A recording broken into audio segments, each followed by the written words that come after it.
أعوذ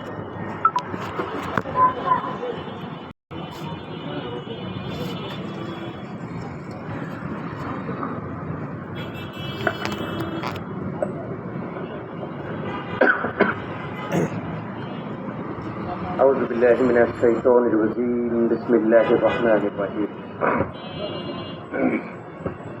نحمده ونصلي على رسوله الكريم أما بعد সর্বপ্রথম আমি আমার মহান মুর্শিদ দিন দুনিয়ার কোহিনূর মুহাম্মদ ইসলামের পুনর্জীবন দানকারী যুগের ইমাম আম্বিয়া কেরামের ধর্মের দায়িত্ব ও বেলায়েত লাভকারী আল্লাহর দেওয়া পুরস্কার পূর্ণিমার চাঁদে বাবা দেওয়ানবাদী জীবন্ত প্রতিচ্ছবি সুফি সম্রাট হযরত শাহ দেওয়ানবাগী রাহমাতুল্লাহ আলাইহির নুরানিময় কদম মোবারকে সালাম ও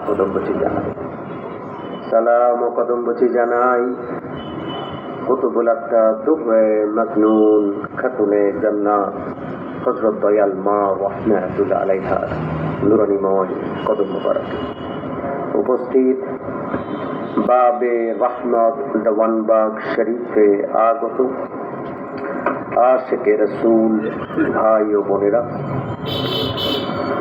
অনলাইনে আমাদের সাথে সংযুক্ত আশিকে রসুল ভাই ও বোনেরা, আপনারা সকলেই আমার সালাম গ্রহণ করুন। আসসালামু আলাইকুম ওয়া রাহমাতুল্লাহি ওয়া বারাকাতুহু। আলহামদুলিল্লাহ, মহান মালিকের অপার দয়ার বদৌলতে পবিত্র জুমার দিনে আপনাদের সাথে জুমার নামাজ পড়ার সুযোগ পেয়েছি। মালিকের কদমে শুকরিয়া জ্ঞাপন করি। নিজের কাজের কারণে, মুহাম্মদ ইসলামের কারণে, নানাবিধ কারণে দেশে বিদেশে বিভিন্ন জায়গায় থাকি। কখনো পৃথিবীর উপরিভাগে, কখনো পৃথিবীর নিচের ভাগে, কখনো মধ্যবর্তী স্থানে সফর করি বিশ্বের বিভিন্ন দেশে। প্রায় 35-40টি দেশ হওয়া উচিত বলে মনে করি। গিয়েছি এই মুহাম্মদ ইসলামের জন্য। বিদেশের সফর খুব সম্ভবত প্রায় 15 বছর আগে, 11 সাল না, কত বছর কাছাকাছি বলছি, তাহলে 15 বছরের উপরে তরিকার জন্য বিদেশে সফর করি। তারও আগে থেকে বাংলাদেশের বিভিন্ন অঞ্চলে আমি সফর করেছি। মালিকের কদমে শুকরিয়া জানাই। প্রায় 50-55টি জেলায়, বাংলাদেশের 64 জেলার মধ্যে প্রায় 50-55টি জেলায় আমার যাওয়ার সুযোগ হয়েছে। আমার আজও মনে পড়ে সেই দিনগুলো। 12 দিন, 14 দিন, 17 দিন পর্যন্ত সফরে থেকেছে গাড়িতে করে। তখন নিজের গাড়ি ছিল না, হাইয়ের গাড়িগুলো আছে না বড়, এগুলো ভাড়া করে 17 দিন এই গাড়িতে থেকেছে। একটা বালিশ নিয়ে গেছে, বালিশের মধ্যে ঘুমিয়েছে। কোথায় কোথায় সফর করেছে আজ বলতেও হয়তো পারবো না, মনেও নাই। অনেক আশিকে রাসূলের বাড়িতে গিয়েছে, উঠানে প্রোগ্রাম করেছে, গ্রামে প্রোগ্রাম করেছে, স্কুলে প্রোগ্রাম করেছে, কমিউনিটি সেন্টারে প্রোগ্রাম করেছি, ছুটেছি এই প্রান্ত থেকে ওই প্রান্তে এই মুহাম্মদ ইসলামের জন্য দৌড়েছি। মনে পড়ে আজও এই প্রোগ্রাম করতে করতে আমাদের শরীফ ভাই আছে কুমিল্লায়, এক সময় গলা দিয়ে রক্ত পড়া শুরু করলো অতিরিক্ত কথা বলার কারণ। আমার যতদূর মনে পড়ে দিনে 10টা-11টা প্রোগ্রাম করেছে। দিনে, একদিনে 10টা-11টা প্রোগ্রাম করা অনেক কঠিন কাজ। সবার আশা থাকে মেজে হুজুর তাদের সাথে একটু কথা বলবে, আমি তার সাথে একটু কথা বলবো, পরামর্শ করব। সবাইকে খুশি করতে গিয়ে আমার অবস্থা তো টাইট, গলা তো কথা শোনে না। এই যে দেখেন রেগুলার কথা বলতে বলতে এখন গলার অবস্থা, অবশ্য একটু ঠান্ডা লাগছে, এটাও একটা কারণ, গলাটা বসছে। বাট আরো একটা বড় কারণ হচ্ছে কন্টিনিউ কথা বলতে হয়। তো কুমিল্লায় সফররত অবস্থায় আমার মনে আছে যে লম্বা সময় গলা দিয়ে রক্ত, প্রায় 1 মাস থাকছে। ডাক্তার দেখে একটু ভয় পাইছি, না একটু রক্ত বেরোতেছে, এটা কি ফুসফুস থেকে আসতেছে না লিভার থেকে আসতেছে কিসের। পরে দেখা কিচ্ছু না, গলা ক্ষত হইতে হইতে এটাতে ইনফেকশন হয়ে গেছে। সিলেটের না হবিগঞ্জের এক জেলায় প্রোগ্রাম করলাম।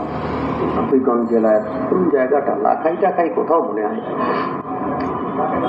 লাখাইতে কিনা, ওই যে চরমনাইরা আমাদের বিরুদ্ধে একটা প্যান্ডেল করছিল লাখাইতে, লাখাইতে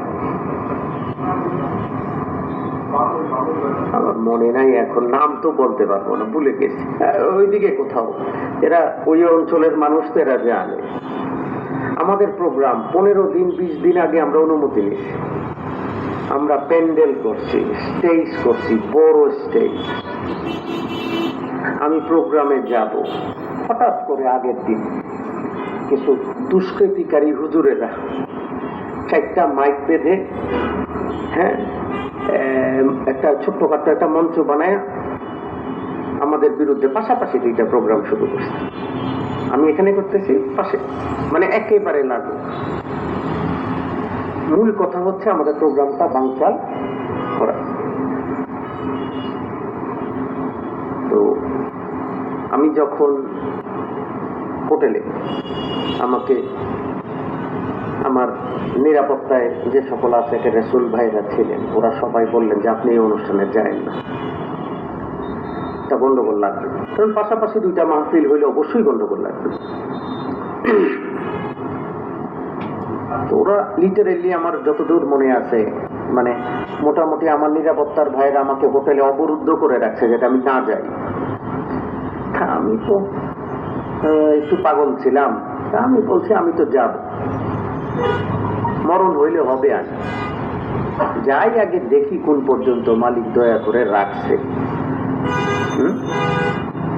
আমি গেছি, গিয়ে দেখি আমাদের আলেমরাও বক্তব্য দিতেছে, আর ওই দিক থেকে আমাদের বিরুদ্ধে গান লিখছে। আরে বাবা, প্রতিভা চিন্তা করে, মানে বাবাজানকে গালাগালি করে এরা গান লিখছে, সেই গান গাইতেছে, গালাগালি করতেছে। এদের কোনো ওয়াজ নাই, কোনো কোরআন হাদিসের কোনো বক্তব্যই নাই, কিচ্ছু বলতেছে না। এদের কাজটা হচ্ছে শুধু এখানে মাইক লাগায় গালাগালি করা, সেটাই করতেছে। খুব রাগ লাগতেছে, কিন্তু মোর্শেদের দাওয়াত নিয়ে গেছি, এখন তো রাগারাগি করা যাইতেছে না। বক্তব্য শুরু করলাম, আস্তে আস্তে ওনাদের মঞ্চ থেকে মানুষজন উঠা শুরু করলো, দল পরিবর্তন হইতেছে, ওনাদের মঞ্চ থেকে আমাদের মঞ্চে আসা শুরু করছে, বুঝেন নাই? মানে ওনাদের প্যান্ডেল থেকে লোকজন আমাদের প্যান্ডেলে আসা শুরু করছে। প্রায়, আমি তো খুব লম্বা বক্তব্য দেই না, এই আমাদের সাব্বির ভাই, ইমরান ভাই, এরা, সাব্বির ভাই আরো বেশি মনে হয় না, আমাদের সবার ওস্তাদ আমাদের সাব্বির ভাই, মুরব্বীও আবার আলেমও, জাবজাল আলেম মাশাআল্লাহ, উনি 3-4 ঘন্টা পারে বক্তব্য দিতে, একটা 7 ঘন্টা না, আলহামদুলিল্লাহ 7 ঘন্টা পারে।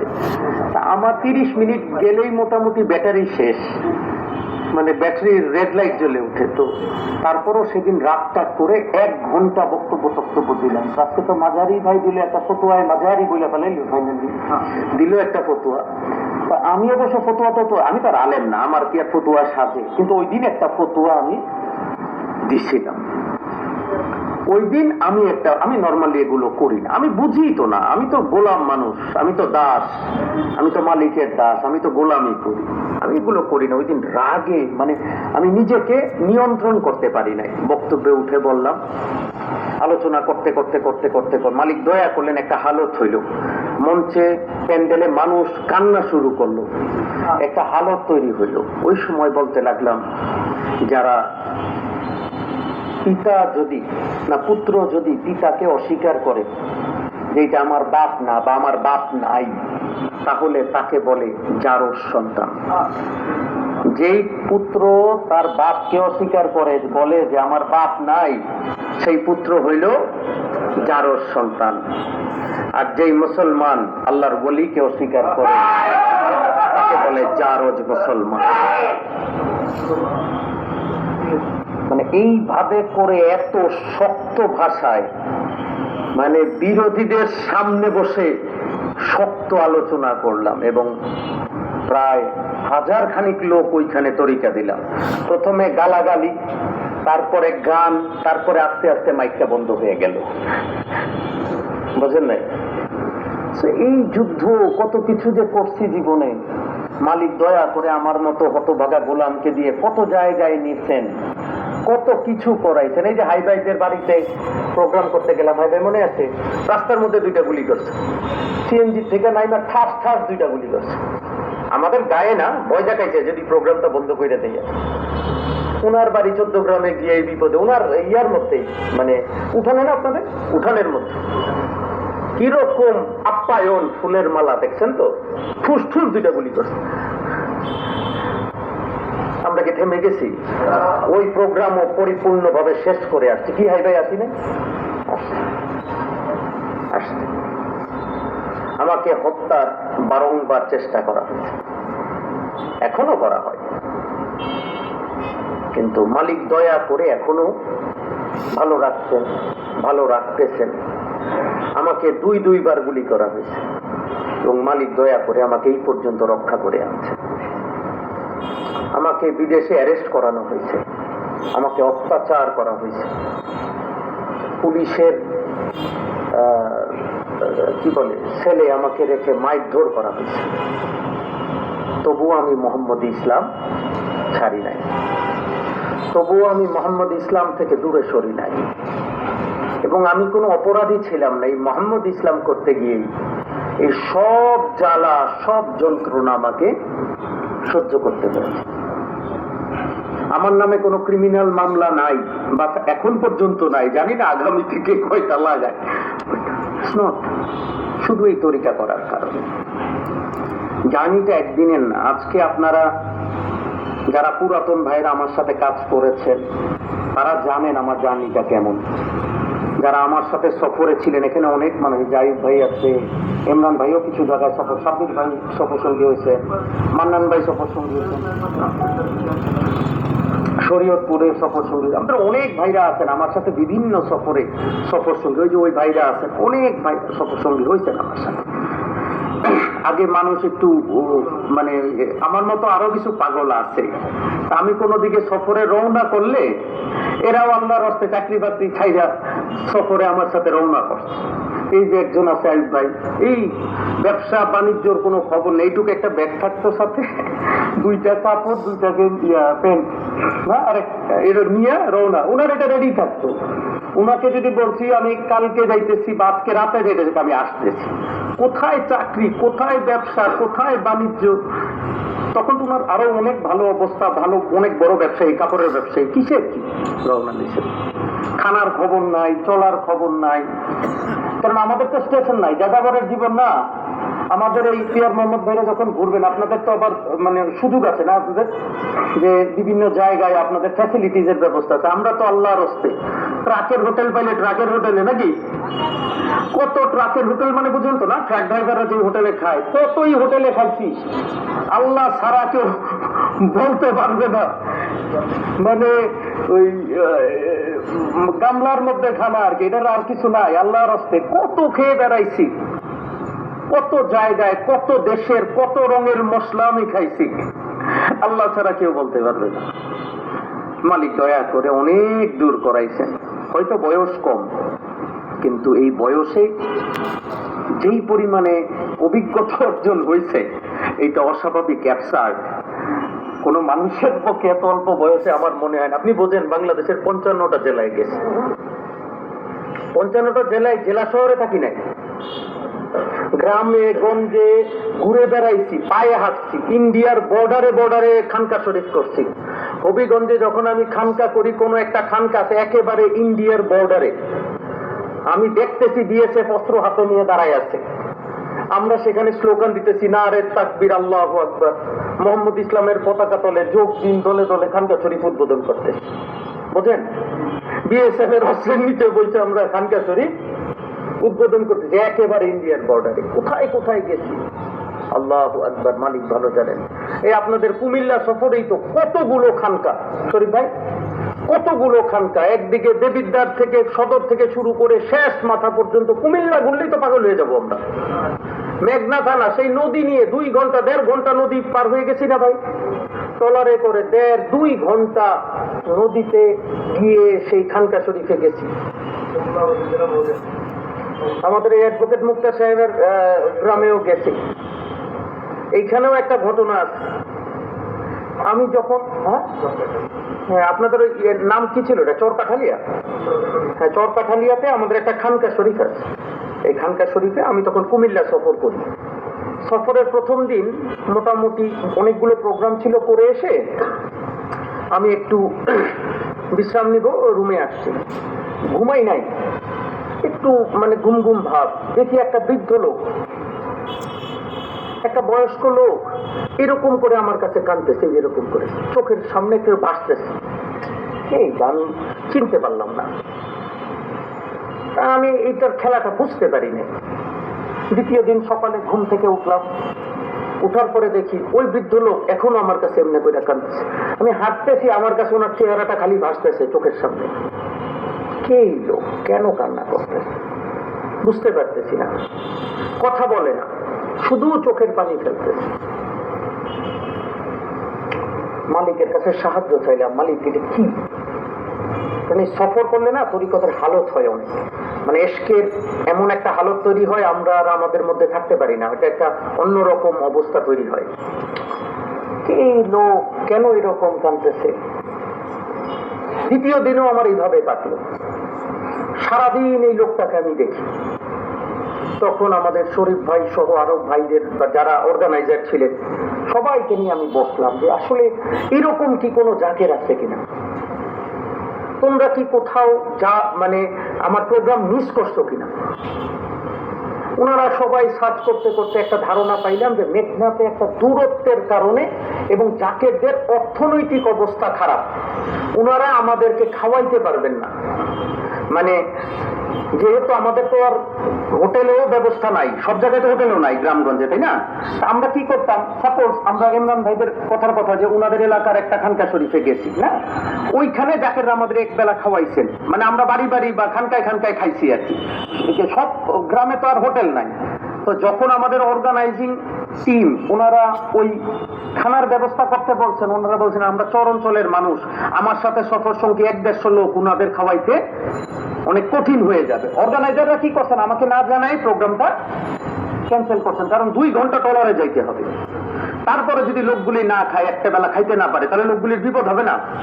মানে এতগুলি সফর সঙ্গী লোক, সবাই তো ক্ষুধার্ত হয়ে আসতে হবে, 2 ঘন্টা যাইতে 2 ঘন্টা আসতে, আবার প্রোগ্রামে 1-2 ঘন্টা যাবে না, 6-7 ঘন্টা কোনো খানা দানা নাই তো। এই জন্য অর্গানাইজার এটা বন্ধ করছেন। এটা তো আমি জানি না। আমি বললাম ওই লোকের ফোন করো তো দেখুন। ওনারা সবাই আলোচনা করে এটা পাইছেন, এই যে বৃদ্ধ লোক। ফোন করার পরে ভিডিও কলে দেখি এই তো সেই লোক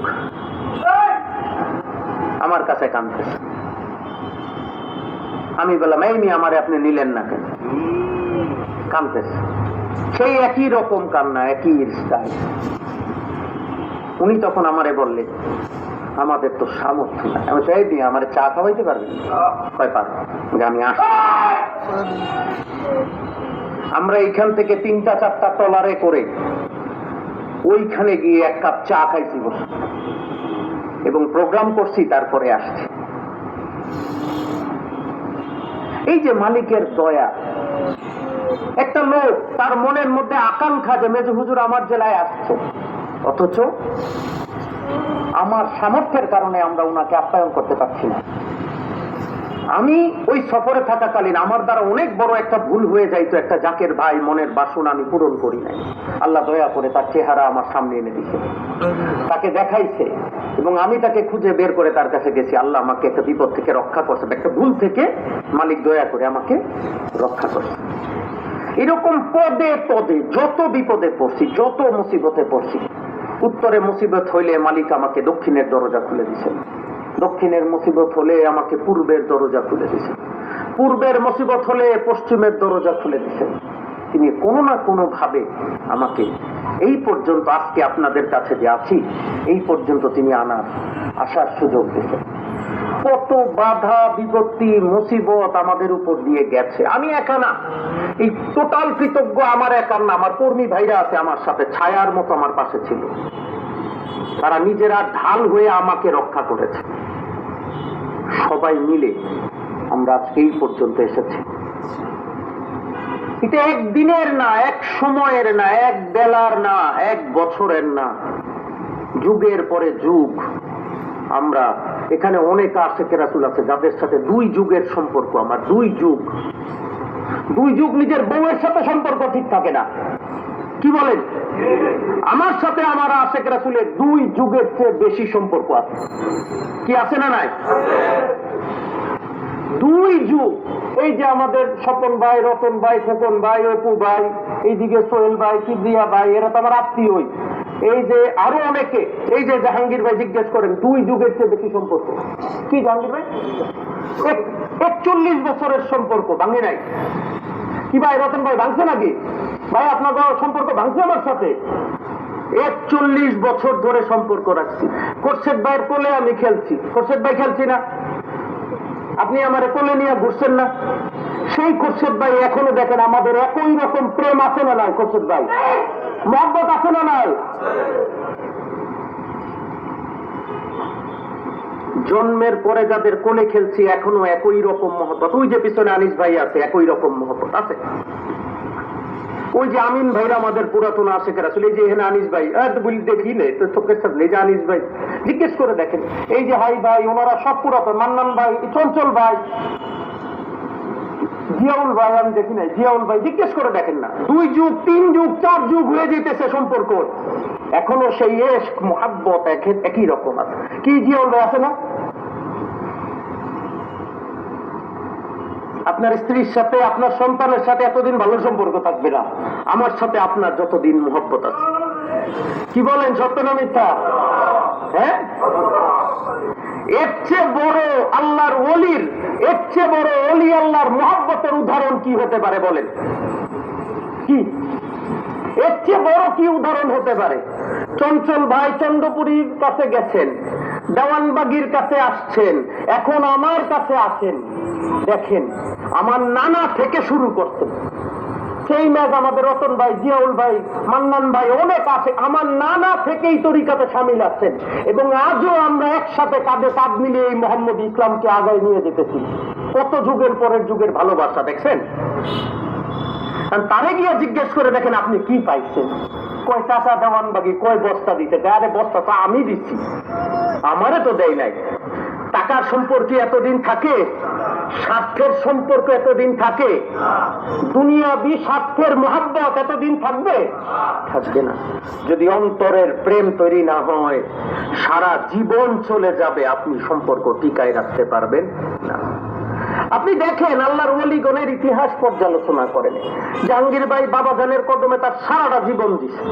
কি জাহাঙ্গীর ভাই দিচ্ছেন না? মুর্শিদের কদমে নিজের ব্যবসা, নিজের চাকরি সব ছাড়ছে।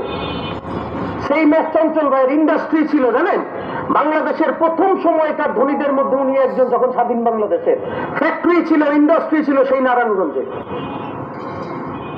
উনাদের ব্যবসা ছিল। সব ত্যাগ করে উনারা কেমন সব ছেড়ে দিচ্ছেন, চাকরি বাকরি না, মানে সব ছেড়ে দিয়ে মুর্শিদের কাছে দরবারে 24 ঘন্টা থাকছেন।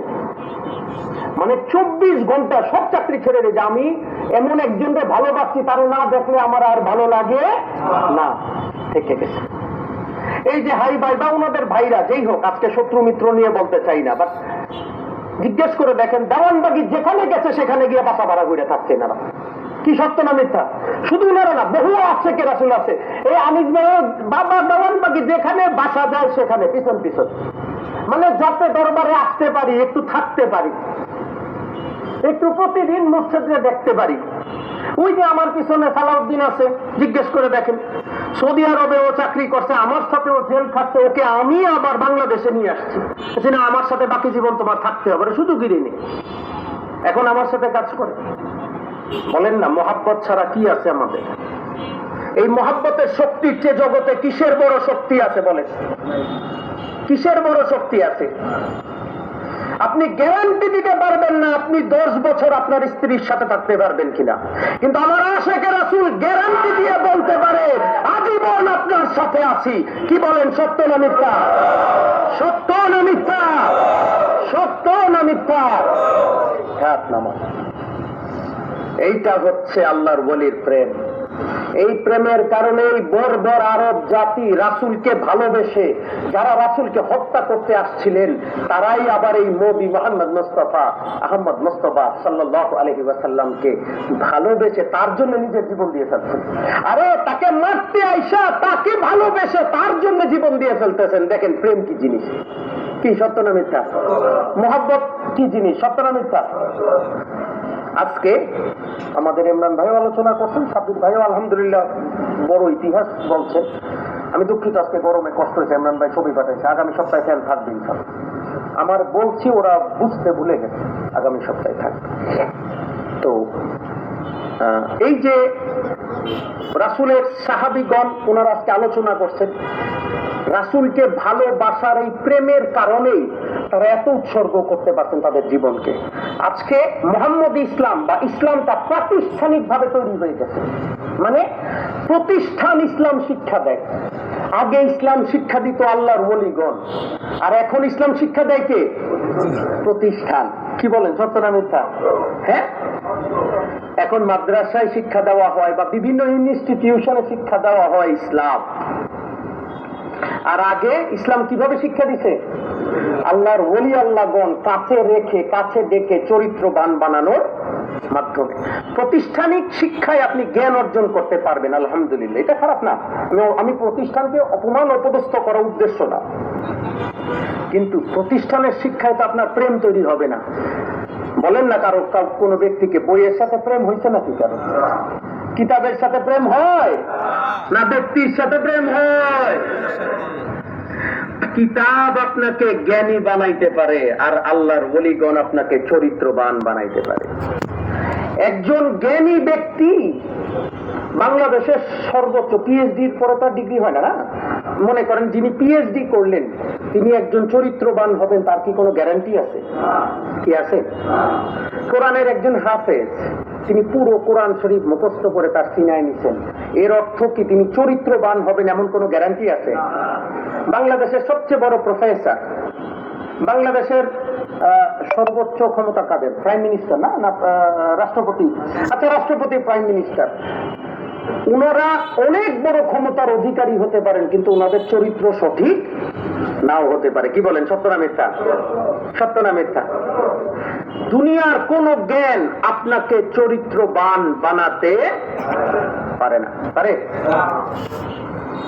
কি চরিত্রবান বানায় জানেন? প্রেম, মোহাব্বত, ইশক আপনাকে চরিত্রবান বানায়। প্রেম বিহনে সকল জ্ঞান অর্জন করেন, আপনি চরিত্রবান হতে পারবেন না।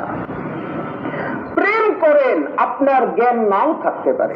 একজন রিক্সাওয়ালা তার বা একজন কৃষক, সে কখনো সরেয়া পড়ে নাই, এমন হতে পারে না সে চরিত্রবান আছে? এমন আছে না নাই? আর বহু জ্ঞানী মানুষ এখন টেলিভিশন পত্রিকা খুললে যা কুকর্ম দেখা যায়, কি বলেন? তাহলে বুঝেন, সমাজে ধর্ম রয়ে গেছে কিন্তু ধার্মিক লোকের অভাব হয়ে গেছে। ধর্মের আলোচনা হয় কিন্তু চরিত্রবান লোক নাই। ঘরে ঘরে মাস্টার ডিগ্রি, ঘরে ঘরে অনার্স পাওয়া, ঘরে ঘরে আলেম, ঘরে ঘরে হাফেজ আজ সারা বিশ্বে আছে, কিন্তু চরিত্রবান মানুষ নাই। যার কারণে আজকে আমাদের সমাজের এই অবস্থা। জজ সাহেবকে জিজ্ঞেস করে দেখেন, আইনজীবীদের জিজ্ঞেস করে দেখেন, হাজার হাজার মামলা বাবা ছেলের বিরুদ্ধে, ছেলে বাবার বিরুদ্ধে, মা ছেলের বিরুদ্ধে, ছেলে মার বিরুদ্ধে, স্বামী স্ত্রীর বিরুদ্ধে, মামলার পরে মামলা, মামলার পরে মামলা। 1 হাত জমি নিয়ে, 2 হাত জমি নিয়ে 20 বছর মামলা চলছে। কি বলেন, সত্য না মিথ্যা? ওই চরিত্র। আপনি জ্ঞান জ্ঞান আর জ্ঞানের চর্চা করলেন, আল্লাহকে পাওয়ার বিদ্যা অর্জন করলেন না। তাহলে আপনি এই জ্ঞান দিয়ে কি কবরে মুক্তি পাইতে পারবেন? কি পারবেন নাকি? আল্লাহর সন্তুষ্টি অর্জন করতে পারবেন? আল্লাহ যখন ধরবে বলবেন, আল্লাহ আমি এটা খতম দিছিলাম, কি আমি এইটা করছিলাম, আমি এত বড় আলেমের কাছে পড়ছিলাম। আল্লাহ এগুলি জানতে চাবে নাকি? না কর্ম দেখবে? কর্মর প্রতিফলন চরিত্র ছাড়া হয় কি? যিনি সৎ চরিত্র তিনি সৎ কাজ করবেন, যিনি অসৎ চরিত্রের মানুষ তিনি মসজিদে ঢুকেও জুতা চুরি করবেন। কি বলেন, সত্য না মিথ্যা? হ্যাঁ, মসজিদে গেলে আমার আল্লাহর কথা মনে করার কথা, তো মসজিদে গিয়ে জুতা চুরি করতেছে কেন? কারণ মসজিদ মানুষকে ইমানদার বানাইতে পারে না। মসজিদে বসে আমল করে আপনি ইমানদার হইতে পারেন, কিন্তু আপনি যদি ব্যক্তি বা প্রতিষ্ঠানকে দায়িত্ব দেন যে আমাকে চরিত্রবান, আমাকে ইমানদার বানান, সেইটা হওয়া বড় মুশকিল। যেই জন্যে আল্লাহর নবুয়তের যুগে নবী রাসূলগণ এবং বেলায়েতের যুগে আল্লাহর ওলিগণ আমাদের কাছে আসেন, আল্লাহ তাআলা পাঠান। কেন জানেন? ওই প্রেম, ওই মহব্বত, ওই শিক্ষার মাধ্যমে চরিত্রবান মানুষ তৈরি করার এবং চরিত্রবান মানুষ বানানোর জন্য। আমি কি বুঝাইতে পারলাম? যদি ওলি আল্লাহগণ আজকে যাদের ওলি আল্লাহদেরকে ভণ্ড কাফের ফতুয়া দিয়ে যারা যাচ্ছেন, বিশ্বাস করেন তারা চলে যাক, আপনারা শান্তি মতো থাকতে পারবেন না, আপনাদেরকে মানুষ নিতে পারবে না। আপনাদের যেই চরিত্রের দশা, আপনাদের যেই চরিত্রের অবস্থা, মানুষ আত্মহতি দিবে। কোন আলেম দেখবেন, ইভেন সুন্নি বলেন, ওহাবি বলেন, এইটা কওমি বলেন, খারেজি বলেন, আপনাকে যা মনে চায় যত আলেম বলেন, যত প্রফেসর বলেন, যত ডাক্তার বলেন, এই ডাক্তারের কাছে যান, ডাক্তারে দিয়ে বলি, নাহলে হুজুর রাখবে আমার করে দিয়ে দিচ্ছেন। এই যেটা এই ডাক্তারের কাছে, মনে করেন একজন ডাক্তারের কাছে গেলেন, এই যে আমাদের ইমরান ভাই ডাক্তার, উনিও ডাক্তার মানুষ, হোমিওপ্যাথিক ডাক্তার না? এই ডাক্তারের কাছে গেলেন, উনি 4টা ওষুধ লিখছে। কালকে আপনি আরেক ডাক্তারের কাছে যান, আর এই দেখছে কত ভালো ওষুধ আমার কাছে আছে, কাটো আবার চেক চালাও। কি বলেন, সত্য না মিথ্যা? এক হুজুরের কাছে 4 রকম ফতুয়া নিয়ে আসেন, পরের হুজুর না বলবো ওর ফতুয়া এই নাই, ফতুয়া আমি দিব, এইটা কি? কি বলে? আমাদের অবস্থাই তাই।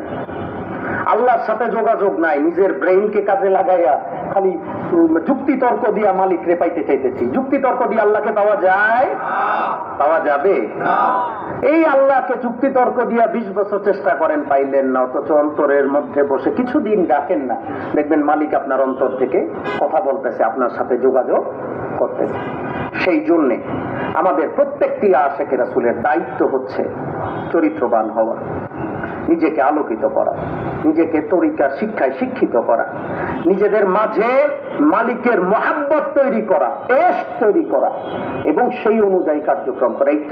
এই মহব্বতের একটা বড় সুযোগ হচ্ছে ঈদে মিলাদুন নবী সাল্লাল্লাহু আলাইহি ওয়াসাল্লাম পালন করা। ইমরান ভাইয়ের ফতোয়ার সাথে আমিও সহমত। যারা ঈদে মিলাদুন নবীতে আনন্দ করতে, যাদের একটু মুসিবত হইতেছে, তার নারাজ বা যাদের ফতুয়া আছে, বুঝতে হবে রাসূলের থেকে তারা কোষ মাইল দূরে আছে, হাজার হাজার মাইল দূরে আছে। কি বলেন, সত্য না মিথ্যা? আবার এই লোকই নিজের বাচ্চার জন্মদিনে দেখবেন কত আনন্দ, ও বাবা নতুন কাপড় দিবে। কি এই ফতুয়াবাজেরাই যারা মিলাদুন নবীর বিরুদ্ধে ফতুয়া দেয়, তারাই দেখবেন আমার নিজের বাচ্চার জন্মদিনে নতুন কাপড়, নতুন কেক। আসো বাবা, তোমার জন্য একটু ভালো খানা। আচ্ছা, নিজের বাচ্চাকে বেশি ভালোবাসবো না নবী মুহাম্মদ মুস্তাফাকে বেশি ভালোবাসবো? নবী মুহাম্মদ মুস্তাফা, আহমদ মুস্তাফা সাল্লাল্লাহু আলাইহি সাল্লামকে বেশি ভালোবাসতে হবে, হবে না? হবে না? যদি ভালোবাসতে হয়, সন্তানের জন্মদিনে খুশি হইতে পারি, বাবার জন্মদিনে খুশি হইতে পারি, বন্ধুর জন্মদিনে খুশি হইতে পারি। আপনার আমার সুপারিশকারী নবী মুহাম্মদ মুস্তাফা, আহমদ মুস্তাফা সাল্লাল্লাহু সাল্লাল্লাহু আলাইহি ওয়াসাল্লামের জন্মদিনে খুশি হতে পারবো না পারবো না? পারবো না পারবো না? যদি পারেন তাহলে আসছে ঈদে মিলাদুন নবী, রাসূলের জন্মদিন। যেই রাসূলকে মহান রব্বুল আলামিন রাহমাতুল লিল আলামিন রূপে আমাদের কাছে প্রেরণ করেছেন, রহমত, যাকে রহমত বলছেন, যার নাম নিলে রহমত, যাকে স্মরণ করলে রহমত, যার উপরে দুরূদ পড়লে রহমত, যাকে চিন্তা করলে রহমত, যাকে সিনায় বসাইলে রহমত, সেই রহমতের ভান্ডার নবী মুহাম্মদ মুস্তাফা আহমদ মুস্তাফা সাল্লাল্লাহু আলাইহি সাল্লামের শুভ জন্মদিন আমাদের জন্য আসছে। আমরা কি এটা ছোট বইরা করব? আমরা কি এটাই চুপচাপ বসে থাকবো, নাকি আনন্দ করব? ঈদে মিলাদুন নবীতে এবার আমরা বড় আয়োজন করছি। আপনারা প্রস্তুতি নেন, মাত্র 24-25 দিন আছে, মাত্র 24-25 দিন আছে, আপনারা একটু প্রস্তুতি নেন। আমরা পবিত্র ঈদে মিলাদুন নবী সাল্লাল্লাহু আলাইহি সাল্লামে সর্বোচ্চ আয়োজন করতে চাই। আপনারা কি আমি গোলামের সাথে আছেন? আছেন? আছেন? আলহামদুলিল্লাহ। আপনারা যে যার মতো করে দাওয়াত দেন সম্মেলনে, যাতে আমরা লক্ষ লক্ষ আশেকে রাসূল নিয়ে পবিত্র ঈদে মিলাদুন নবী, আপনার আমার নবী মুহাম্মদ মুস্তাফা আহমদ মুস্তাফা সাল্লাল্লাহু আলাইহি ওয়াসাল্লামের মুহাব্বতের জাগরণ তুলে ধরতে পারি, তার সম্মান তুলে ধরতে পারি। সকল আশেকে রাসূলেরা, সকল নবী প্রেমিকেরা আমরা একসাথে যাতে ইয়া রাসূলুল্লাহ, ইয়া হাবিবাল্লাহ বলে তার উপরে মিলাদ করতে পারি, দুরূদ পড়তে পারি, সেই ব্যবস্থা আমরা আগামী ঈদে মিলাদুন নবীতে করার চেষ্টা করছি। আপনারা কি সবাই মিলে চেষ্টা করতে পারবেন? সম্মেলনের প্রস্তুতি নেন, যার যার এলাকা থেকে জাকেরদেরকে বেশি করে নিয়ে আসেন, যে আমরা সারা বিশ্বকে দেখাই দিতে চাই দেওয়ানবাগীর মুরিদ আশেকে রাসূলেরা এখনো আছে। কি বলেন, আছে না নাই? আছে না নাই? আছে না নাই? আলহামদুলিল্লাহ। সবাই মিলে চেষ্টা করেন ঈদে মিলাদুন নবীর এই আয়োজন আমরা যাতে সবাই মিলে করতে পারি। দ্বিতীয়ত, জাকের বোনদেরকে গতবার আমি কথা দিয়েছিলাম, আমার স্ত্রী নাদিয়া খোদার জন্মদিন ওনারা করতে চেয়েছিলেন, বোনেরা, পুরুষরা। হঠাৎ করে গতবার আমাকে প্রায় বাংলাদেশ, মানে আমরা যখন লন্ডনে যাওয়ার কথা তার 15 দিন আগে একটা জরুরি কাজে আমাকে লন্ডনে চলে যেতে হয়। আমি ওই প্রোগ্রামটা তখন পোস্টপোন করে দিয়েছিলাম, যে আমরা ওই প্রোগ্রামটা তখন করতে পারি নাই। এখন সমস্যা হচ্ছে, আমি তো জবান দিচ্ছি, আমার জবানটা তো, এবং আমি বলছি আমি এসে করব, কিন্তু এবার এসে দেখতেছি পড়ে গেছে মিলাদুন নবী। এখন বড় করে কোনো আয়োজন বোনদের জন্য করতে গেলে এটার আবার একটা ইম্প্যাক্ট মিলাদুন নবীতে পড়তে পারে। যেই কারণে আমরা বড় না ছোট না, একটু মাঝারি করে একটা অনুষ্ঠান করার চিন্তা করছি। আগামীকালকে জাকের বোনেরা ঢাকা এবং ঢাকার আশেপাশে যাদের সুযোগ আছে, আমাদের জোরাজোরি নাই, যাদের সুযোগ আছে, আপনারা যদি দরবার শরীফে আসেন, আমার স্ত্রীর জন্মদিন উপলক্ষে আমরা দরবার শরীফে একটু আয়োজন করেছি, একটু তাবারকের ব্যবস্থা করেছি। যারা আসতে চান আপনাদের সবাইকে আমার তরফ থেকে দাওয়াত, আপনারা আসলে আমি খুব খুশি হব। তবে জোর করে অর্গানাইজ করে মানে অনেক যুদ্ধ করা লাগবে না, যাদের সুযোগ আছে আসলে আমি খুশি। আলহামদুলিল্লাহ, আসবেন দরবার শরীফে বোনদের জন্য। আর আগামীকালকে দিনের বেলা কোনো ভাইয়েরা দরবারে আসবেন না, আমরা দরবারটা বোনদের জন্য ছেড়ে দিতে চাই। আমিও নামবো না, আমিও কালকে উপরে থাকবো। এই পুরো দরবার, এই পুরো ফ্যাসিলিটিস আমাদের বোনেরা ব্যবহার করবেন, শুধুমাত্র কর্মী ভাইয়েরা যারা দায়িত্বে আছেন তারা আসবেন। আমরা বোনদের জন্য আগামীকালকে দরবারটা ছেড়ে দিব। কি বলেন, পারবো না পারবো না? আলহামদুলিল্লাহ রাব্বিল আলামিন।